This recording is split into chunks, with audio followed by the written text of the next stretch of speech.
보살은 자기가 한 말은 책임을 집니다. 이것을 우리가 배워야 합니다. 중국 옛말에 아주 좋은 말이 있습니다. 인자무적이라는 말인데 어질인자, 인자한 사람입니다. 인자한 사람은 원수를 만나지 않는다는 것입니다. 그 사람은 아무리 시비를 걸어도 대적을 하지 않습니다. 아무리 그 사람을 미워하고 싫어하고 심지어 죽인다 해도 여전히 사랑하고 존중합니다. 부모님보다도 더 자비롭습니다. 부모님의 자비는 나의 자녀라는 조건이 있습니다. 부처님의 자비는 조건이 없습니다. 나와 한 몸이기 때문에 어떤 조건보다도 수승합니다. 불법을 배우면서 깨닫지 못하고 도량을 키우지 못한다면 헛공부한 것이 아니겠습니까? 어떻게 성취를 할 수가 있겠습니까? 그래서 허공법계와 내가 한 몸임을 긍정해야 합니다. 우리는 일생 가운데 알게 모르게 얼마나 많은 지옥의 업을 지었는지 모릅니다.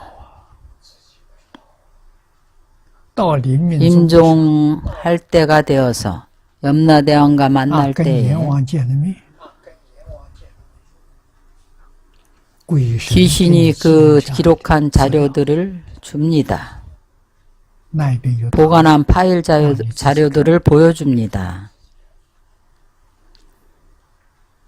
이때 후회와 두려움이 엄습합니다. 받아들이지 않을 수가 없습니다. 모든 지옥의 고통스러운 업보가 전부 자신이 지은 업력으로 나타나는 것입니다. 심지어는 염라대왕이 여러분에게 말합니다. 여러분이 받는 것은 나와 상관없다고 합니다. 그가 여러분에게 주는 것이 아닙니다. 염라대왕은 아주 자비롭고 애심이 많은 분입니다. 여러분이 고통받기를 바라지 않습니다. 그것은 자신의 업력으로 나타나는 것입니다. 마치 자신이 악몽을 꾸는 것과 같습니다. 자신이 악몽을 꾸고는 놀라서 온몸에 땀 범벅이 됩니다. 놀라서 깨어나는데 스스로 짓고 스스로 받는 겁니다. 아무도 여러분 꿈속에 들어가서 형벌을 줄 수는 없습니다. 불가능합니다.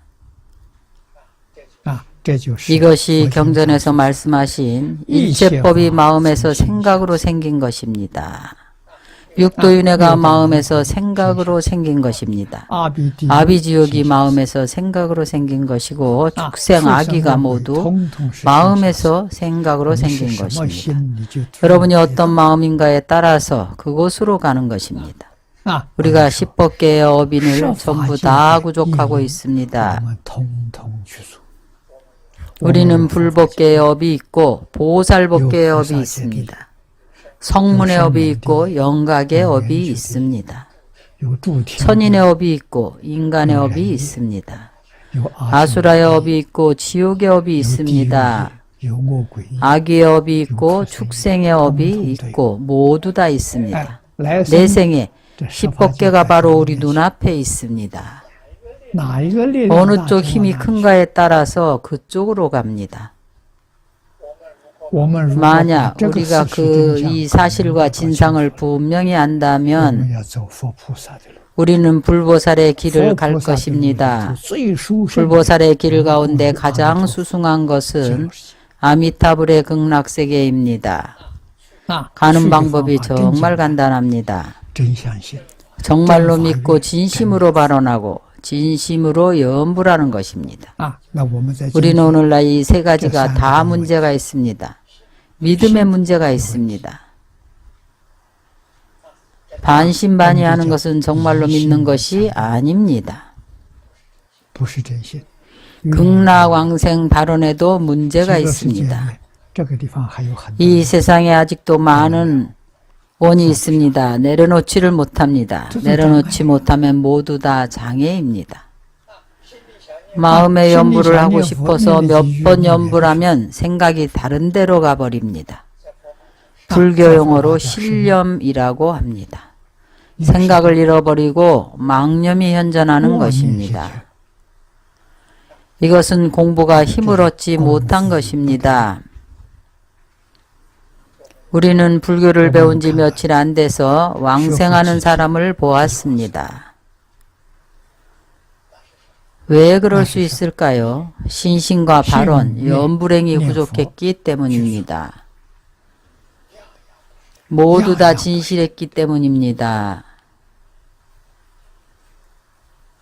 정토 성현록에서 송나라 인가법사라는 스님이 우리에게 보여주신 것이 진실입니다.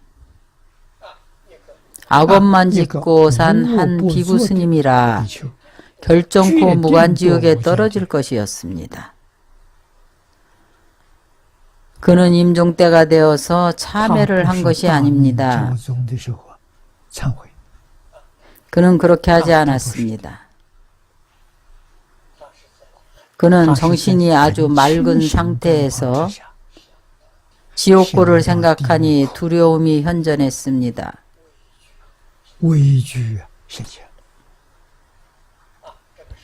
이때 아직 시간이 있습니다. 이때는 아직 시간이 있습니다. 이렇게 두려운 마음이 있으면 연불의 세 가지 조건을 구족하게 됩니다. 진심으로 믿고 정말로 왕생하기를 발언하게 됩니다. 거짓이 아닙니다. 이 부처님 명호를 진실로 연불하게 됩니다. 이 연불에는 망념이 없고 잠난하지 않습니다. 의심도 없고 끊어지지도 않습니다. 십념이면 바로 아미타불과 소통할 수가 있습니다. 아미타불께서 연불하는 소식을 접하시고는 그가 순수하고 바른 것을 보시고 신, 원, 행위 모두 진실하고 거짓이 아님을 보시고 바로 오십니다. 부처님께서 접인하러 오셔서 반드시 알려주십니다. 앞으로 아직 얼마만큼의 수명이 남아있는지를. 수명이 다할 때 와서 접인을 하겠다고 수기를 주십니다. 그러면 자신이 언제 왕생할지를 알게 됩니다. 그러나 많은 이들이 다 매우 총명합니다. 수명을 번치 않습니다. 왜냐하면 이 세상이 너무 괴롭기 때문입니다. 법을 설하고 중생을 이롭게 하고자 해도 사람들이 듣지 않습니다. 자비로운 마음으로 가르침을 주어도 믿지 않습니다. 힘들게 말을 해줘봐도 사람이 이익을 얻지 못합니다. 극락세가로 가는 것이 더 낫습니다. 이런 생각이 있으면 정말로 갑니다. 거짓이 아닙니다.